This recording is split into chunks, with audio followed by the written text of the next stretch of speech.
Hello दोस्तों, study mode में आपका स्वागत है। आज बिहार पुलिस कांस्टेबल के लिए जो थर्ड डे का एग्जाम था, यानी आपको 23 जुलाई 2025 को जो एग्जाम होने वाला था, ये एग्जाम खत्म हो चुका है। अभ्यर्थी अपने घर की ओर रवाना हो चुके हैं एग्जाम देकर। कुछ अभ्यर्थी घर पहुंचने वाले होंगे, कुछ पहुंच गए होंगे और बहुत से अभ्यर्थी पहुंच जाएंगे। मैं आपको बता रहा हूं कि बहुत दूर दूर सेंटर दिया गया था।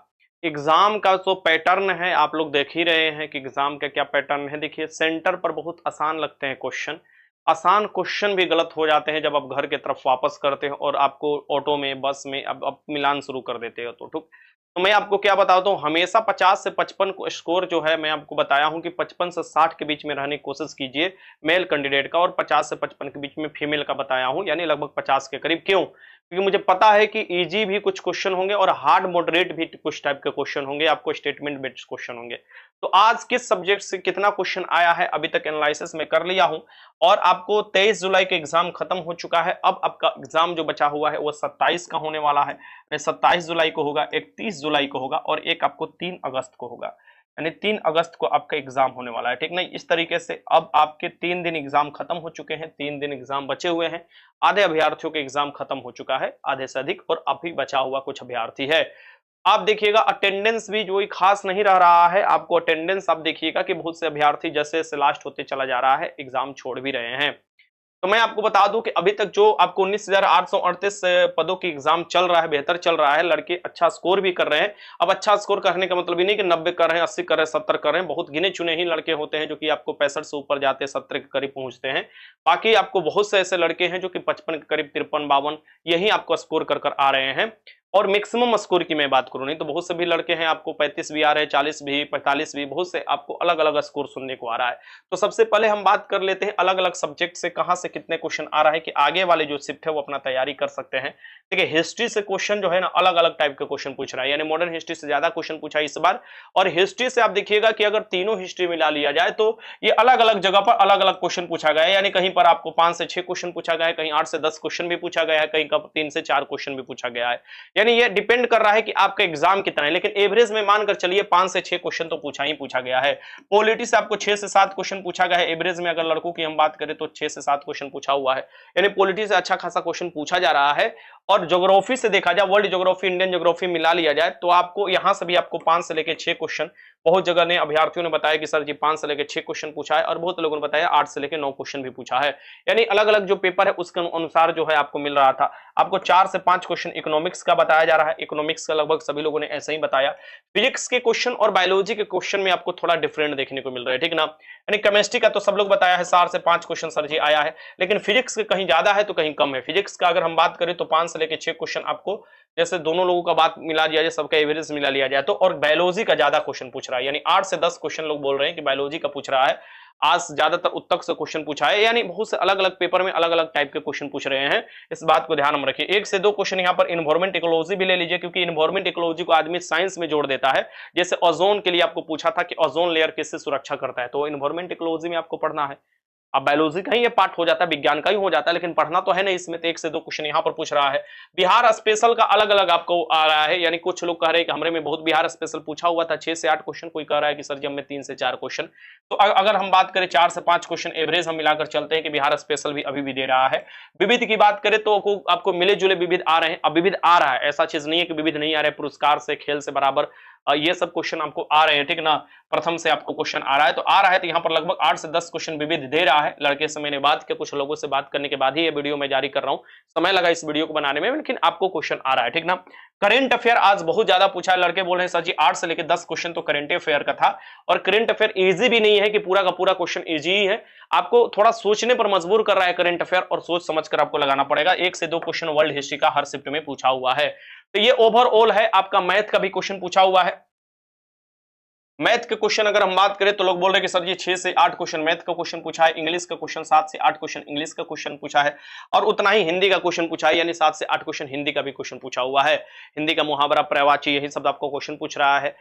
फिलर भी कहीं कहीं हिंदी का दिया हुआ है। तो आपको क्या करना है कि इसी को ध्यान में, यानी हिंदी का आप कह सकते हो 60 से 8 क्वेश्चन है, आपको मैथ का कह सकते हो 7 से 8 क्वेश्चन यहाँ पर, यानी आपको 6 से 8 क्वेश्चन यहाँ पर आराम से आप कर सकते हो। कहीं कहीं लोग बता रहे हैं कि सर जी हमने में 6 पूछा था, कहीं कहीं बता रहे हैं 8 भी, कोई तो 10 भी बता रहा है, लेकिन हम हम 10 नहीं लेकर चल रहे हैं, प्रोबेबिलिटी से भी क्वेश्चन पूछा हुआ है।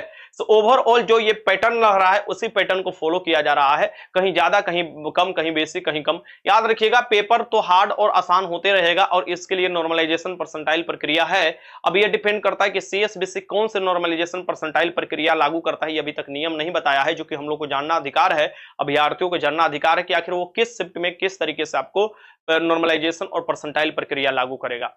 और मैं आपको बता दूं कि ये जितने भी अभ्यर्थी एग्जाम देने जा रहे हैं अलग अलग जगह पर, देखिएगा अलग अलग जगह पर जा रहे हैं एग्जाम देने के लिए, वो उनका एग्जाम बेहतर भी जा रहा है। और बहुत से ऐसे भी अभ्यर्थी जो बोल रहे हैं कि हमारा हार्ड क्वेश्चन था, कुछ बोल रहे हैं हमारा ठीक क्वेश्चन था। यानी आज ओवरऑल देखा जाए तो कुछ क्वेश्चन ऐसा था जो लड़कों को समझ में आ रहा था।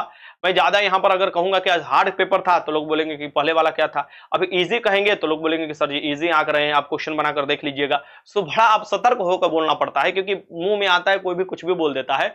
मैं आपको मानकर चलता हूं कि आप जो स्कोर कर रहे हो वो बेहतर स्कोर कर रहे हो। सेफ रहने के लिए आपको मैं हमेशा बताता हूं कि अगर मेल में हो और आपको पहुंच जाना है 55 से लेकर 60 के बीच में, यूआर हो तो मतलब बिहार वाले हैं तो ठीक ना। और अगर हम बात करें कैटेगरी में, यानी कैटेगरी के बिहार की मैं बात कर रहा हूं, अगर अदर स्टेट का हो तो मैं हमेशा ये बोला हूं कि 60 के ऊपर ही रहने की कोशिश करो या 60 के करीब रहने की कोशिश करो। अगर फीमेल हो तो आप 50 के रहने की कोशिश करो। फीमेल बिहार के फीमेल जो यूआर भी आएंगे उनका इस बार कट ऑफ कम जाएगा, क्योंकि 35% वाला आरक्षण जो है वो बिहार की आपको लड़कियों को दे दिया गया है, ठीक है ना। मेल में थोड़ा कटअप बढ़ते हुए दिखाई देगा, इसमें कोई डाउट नहीं है। फीमेल में आपको कटअप घटते हुए ही दिखाई देगा। तो अभी कटअप पर बात करना थोड़ा सही नहीं होगा, मैं कटअप को बात नहीं कर रहा हूं, मैं आपको अंदाजा लगा रहा हूं कि ऐसा चीज हो सकता है। सबसे पहली बात मैं आपको बात करूं कि अभी भी आधा लोगों का एग्जाम हुआ है, आधा लोगों का एग्जाम बाकी है, तो अभी कटअप बता देना बड़ा मुश्किल है। आप लोग बार बार पूछ रहे सर जी कटअप बताइए, बहुत बड़ा मुश्किल है, ठीक ना। क्योंकि लास्ट में अगर एक शिफ्ट का भी पेपर या आप कहोगे कि एक दिन का भी पेपर इधर उधर हो जाता है तो आपका पूरा एग्जाम तहस नहस हो सकता है, ठीक।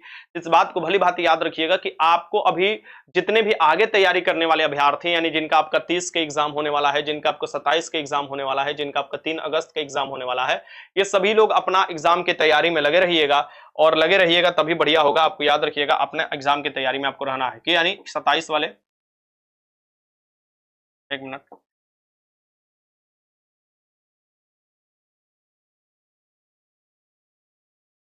हाँ चलिए कौन वाले, 27 वाले, बाकी आप देखिएगा 30 वाले, ये 30 जुलाई को अभी एग्जाम बाकी है, 27 जुलाई को एग्जाम बाकी है, और साथ में देखिएगा 3 अगस्त का एग्जाम बाकी है। यानी 3 अगस्त वाले अपने एग्जाम की तैयारी में आप लोग लगे रहिएगा, ठीक ना। तब आप तैयारी कीजिएगा तभी कुछ हो पाएगा। इसलिए आप लोग को रिवीजन बराबर करने रहना है। क्या करते रहना है? रिवीजन बराबर करते रहना है, ठीक। रिवीजन कीजिएगा, कहीं से पढ़ाई की है रिवीजन कीजिएगा, आपका रिजल्ट एकदम होने वाला है। बहुत कम समय मिला था आपको एग्जाम की तैयारी करने के लिए, तो ये भी नहीं है कि सब लोग का एग्जाम की तैयारी बहुत बेहतर है, जो पहले से तैयारी कर रखे उन्हीं की तैयारी बेहतर है। तो आप डरो मत यार, अब डरोगे तो फिर दिक्कत हो जाएगा। अब बात लड़के बहुत से पूछ रहे हैं सर जी फिजिकल, फिजिकल मैं आपको बता रहा हूं कि फिजिकल ये आपके ऊपर मैं छोड़ रखा हूं कि फिजिकल आपको मेरे से जब आप लोग पूछते हो तो मैं हमेशा बोलता हूं कि एग्जाम का प्रक्रिया देखो, एग्जाम का समय देखो और उसके साथ ही अपने आप को निर्णय लो। यानी अभी अगर सब लोग फील्ड में उतर जाते हैं, अभी ये भी आपको जो लोग भी फील्ड में उतर रहे हैं ये तनी सोच समझ लेना कि आपका रिजल्ट आने वाला है कि नहीं, क्योंकि अभी 3 दिन बहुत आपको बाकी है, 3 दिन बाकी है। तो इस हिसाब से ध्यान में रखना कि सभी एग्जाम की प्रक्रिया हो जाता है लगभग 3 दिन, तभी जाकर आप अंदाजा लगा पाओगे। पहले वाला जैसा नहीं आपको चल रहा है। आप देखिएगा कहीं से कोई भी न्यूज आ जा रहा है, उस न्यूज को वेरीफाई कीजिए, कहीं से कोई भी बात निकल कर आ जाता है उस बात को वेरीफाई कीजिए, तभी जाकर आगे कुछ आप काम कर सकते हो, ठीक ना। तो मेरे हिसाब से आपके लिए सबसे बेस्ट ये होगा कि आप अभी तैयारी में लगे रहिए, रिवीजन बराबर करते रहिए, तभी कुछ कर पाइएगा, वरना फिर बाद में बड़ा आपको अफसोस होगा, ठीक है ना, कि सर हमने ये काम नहीं किया और हमारा लेट हो गया। तो आगे की तैयारी में जो भी है मैं आपको बेस्ट बेस्ट मटेरियल देते रहूंगा, रिवीजन आप करते रहिएगा। टेलीग्राम पर भी कुछ पीडीएफ में आपको देते रहूंगा जिससे आपके रिवीजन बराबर बनते रहे। और बाकी कहने वाले कुछ भी कहते हैं उससे कोई फर्क नहीं पड़ता है। आप क्या तैयारी कर रहे हैं, हम क्या तैयारी करा रहे हैं, दोनों के बीच में कितना सामंजस्य है, लड़के कितना मेहनत किए हैं, वही परिणाम में आपको तब्दील होता है, ठीक ना। तो फाइनल जब परिणाम आता है तभी आपको खुशी होता है, तभी आपको लोग सोचते हैं कि सफल हो गया है आपको लड़का। 1 लाख रिजल्ट देना है, घबराने की जरूरत नहीं है। आपको लड़की की संख्या भी है लेकिन 1 लाख रिजल्ट भी तो देना है ना, ये भी ध्यान में रखने की जरूरत है। और आपको लगभग मेरे हिसाब से 13 लाख के करीब अभ्यर्थी जो होंगे इस एग्जाम में पार्टिसिपेट करेंगे। मेरे हिसाब से लगभग 13 लाख अभ्यर्थी जो होंगे इस एग्जाम में पार्टिसिपेट करने जा रहे हैं, ठीक ना। इस 13 लाख में आपको 1 लाख अभ्यर्थियों का रिजल्ट देना होगा। बहुत से अभ्यर्थी ये भी होंगे कि 30% भी मार्क्स लाना बड़ा मुश्किल हो जाएगा, लेकिन सब लोग नहीं होते हैं भाई, सब लोग 65-70 स्कोर नहीं करते हैं, 60 नहीं करते हैं। लगभग मैं आपको 50-100 अभ्यर्थियों को अगर मिला लूं तो स्थिति अगर देखा जाए दयनीय है। एवरेज उनका मार्क्स निकाला जाए तो वही 52, 53, 51, यही 50 यही नंबर आपको आ रहा है, कोई खास नंबर आ नहीं रहा है, ठीक ना। पहले से भी कम नंबर आ रहा है, पिछले वाले एग्जाम से भी इस बार आपको कम नंबर आ रहे हैं, क्वेश्चन का पैटर्न बदला हुआ है आपको, तो थोड़ा आपको कम समय मिला हुआ है, इसलिए देखिएगा कि आपकी तैयारी भी उसी तरीके से है। चलिए मिलते हैं, अपना ध्यान रखिएगा। आप लोग बार बार पूछ रहे थे कि सर जी बता दीजिए, मैंने हर एक चीज बता दी, आप लोग बराबर रिवीजन करते रहिए तेरी यादों को, और अपने जो भी पढ़ाई किए हैं, जहां भी मटेरियल आपको मिल रहा है उसे बराबर पढ़ते रहिए, कम से कम current affair, science, Bihar special और पॉलिटी, ये सब वर्ल्ड हिस्ट्री थोड़ा ही है, लेकिन आपको 1 से 2 क्वेश्चन भी आ रहा है तो आपको बढ़त बनाएगा ना जी। तो मुझे लगता है कि ये सब आपको बराबर देखते रहना चाहिए। मुहावरा हुआ, प्रवाची समानार्थक शब्द, दुखितिया, ये सब आपको देखते रहना चाहिए और रिवीजन करते रहना चाहिए। चलिए मिलते हैं, तब तक ध्यान रखिएगा, बाय बाय, जय हिंद।